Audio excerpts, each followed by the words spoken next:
Кыргызстанда кафе, ресторандар бардык режимдер алынгандан кийин гана иштей баштайт. Бул туурасында вице-премьер Эркин Асрандиев брифинг учурунда билдирди. Анын айтымында тамактануу жайларында инфекцияга байланыштуу аябай көп тобокелчиликтер бар. Бүгүнкү күндө кафе, ресторандарга тамак жасап буйрутманын негизинде гана жеткирүүсүнө уруксаат берилген. Бардык режим бүткөндөн кийин гана иштей алышат, деди Асрандиев. Ал эми чоң базарлар 21 майдан кийин гана ачыла турганын билдирди. Базарларга башка аймактардан да адамдар келгендиктен эртерээк ачуу кооптуу деген чечим кабыл алынган. Белгилей кетсек, буга чейин өкмөт мекеме уюмдардын иштешине 3 этап менен уруксаат берүү графигин иштеп чыккан. Эң акыркы этап 21 майда башталат. Ал эми бардык режим качан алынары азырынча так айтыла элек. Кыргызстанда коронавирус илдетине кабылган 729 адамдын 191 медицина кызматкерлери. Алардын илдетке чалдыгуусунун негизги себеби убагында зарыл болгон коргонуучу кийим-кече жана башка каражаттар менен камсыз болбогону.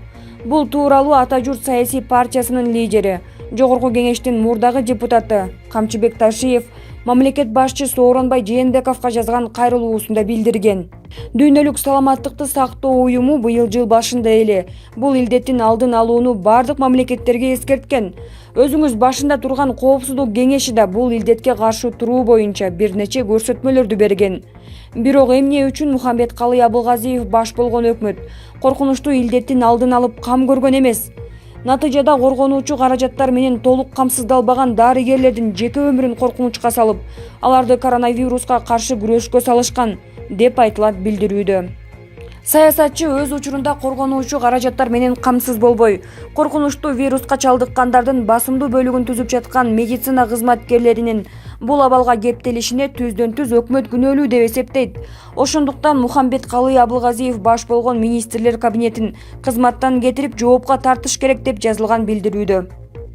Кыргызстанда коронавирус илдетинин жайылып кетишине жол берди. Өз учурунда алдын алуу чараларын көрө алган жок деген жүйө менен мурдагы саламаттыкты сактоо министри Космосбек Чолпонбаевди жоопкерчиликке тартууну парламент күч кызматтарына сунуш кылган.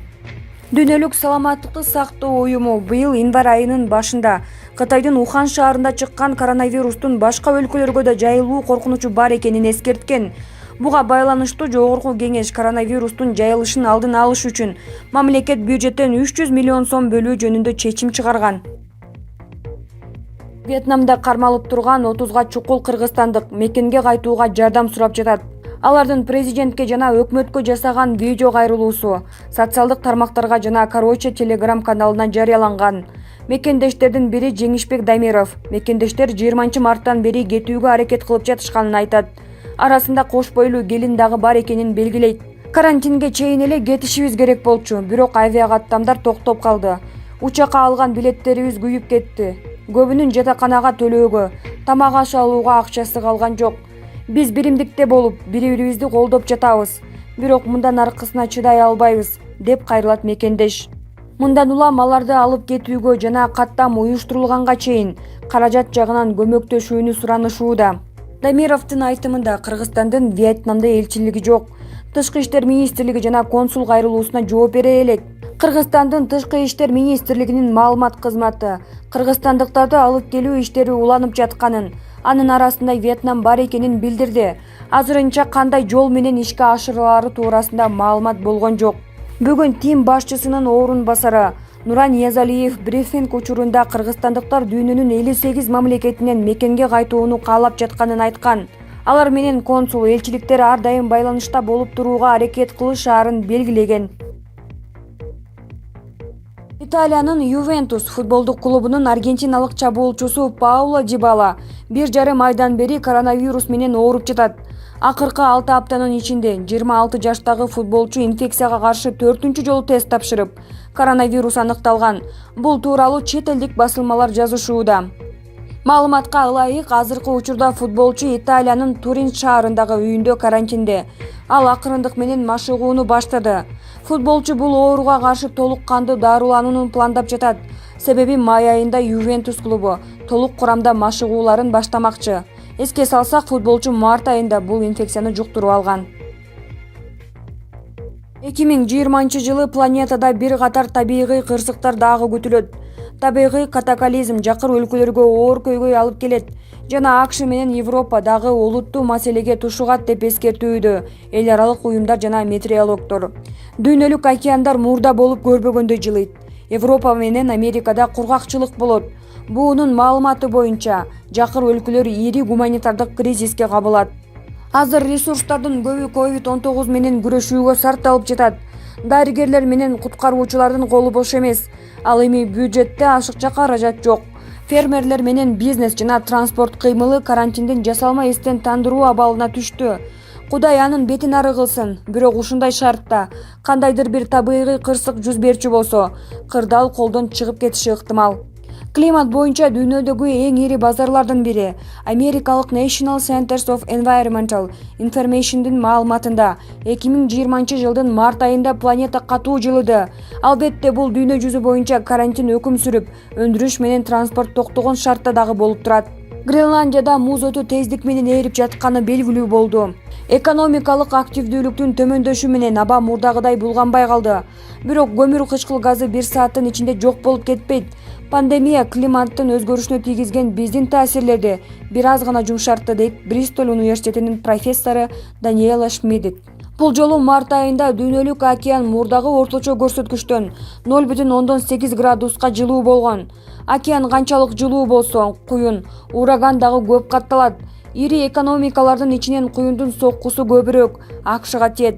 Жарым жылга созулган куюн сезону бул өлкөдө июнь айында башталат. Инд океандын батыш бөлүгүндөгү температуранын жылышы жай айынын кургакчыл болушун шарттап, Австралия токойлорундагы өрттү пайда кылат. Атлантиканын түндүгү жыйылганда Амазонканын токойлору өрттөнөт. Өткөн жылы Европа болуп көрбөгөндөй ысыды. Муну Copernicus Climate Change Service маалыматтары ырастайт. Мындай аба ырайы бир нече ирет катталды. Быйыл Европанын борбордук бөлүгүндө Женева жана Гренболь аймактарында 40 күн жамгыр жааган эмес. Акыркы жолу ушундай аба ырайы 19-кылымдын соңунда болгон экен. Ушул аптада гана Кудай жалгап жамгыр жаады. Украина менен Румыниядагы суу сактагычтар эң төмөнкү чегине түшкөн. Франциянын айыл чарба жерлеринин көбү кургап калды деп фермерлер тынчсызданууда. Германияда дагы ушундай эле абал.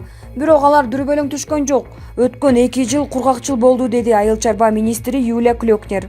Көптөр ачык аба ырайына кубанып турушат.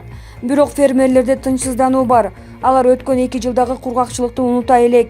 Кургакчылыктан улам алар кирешелеринен кол жууп калган, деди министр. Буудайды көп өндүргөн Орусия менен Казакстан Европадагы ири атандаштары жабыркап жатканын көрүп, данды сыртка чыгарууну чектеди.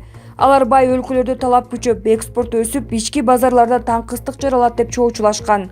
Кургак аба ырайы Американын дагы бир катар өлкөлөрүндө байкалды. Азырынча чыгымдар тууралуу айтууга эрте.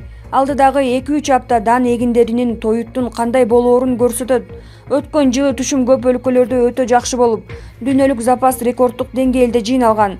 Ошону менен көңүлдү жубатып турса болот беле? Айттырбай келген коронавирус пандемиясы кырдаалга жаңы түс берди. Пандемия дүйнөлүк азык-түлүк базарындагы логистиканы бузду. Кампаларда жана порттордо жумушчу күчү аз болуп, жүк тарткан унаалардын көбү токтоду. Ачарчылык жана чегиртке. Бай өлкөлөрдү коронавирус пандемиясы чоң чыгымдарга алып келди. Мунун өзү алардын жакыр өлкөлөргө жардам берүүдөн баш тартуусуна шылтоо болуп калышы мүмкүн. Пандемияга чейин эле буунун дүйнөлүк азык-түлүк программасынын аткаруучу директору Дэвид Бизли 2020 жылы ири гуманитардык кризис болоорун дүйнө лидерлерине эскерткен. Быйыл ондогон жакыр өлкөлөр масштабдуу ачарчылыкка кириптир болушу мүмкүн. 10 миңдеген, 100 миңдеген кишилер өлүшү мүмкүн. Ошондуктан муну болтурбоо үчүн жардамдарды кыскартпай көбөйтүү керек, дейт Бизли. Буунун эң соңку маалыматы боюнча дүйнөдө 1 миллиард киши жетиштүү тамактанбайт.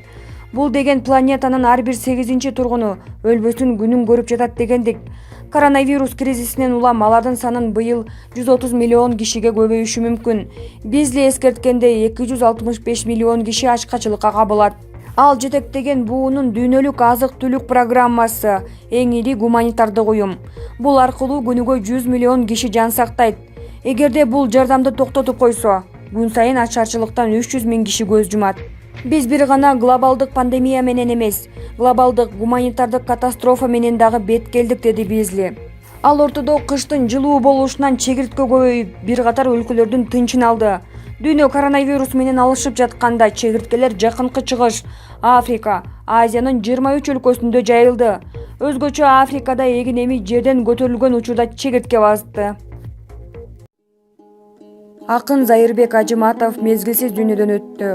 Маалыматты жакындары тастыктады. Зайырбек Ажыматов 1976 жылы 27 майда Аксы районунун Ак Жол айылында төрөлгөн.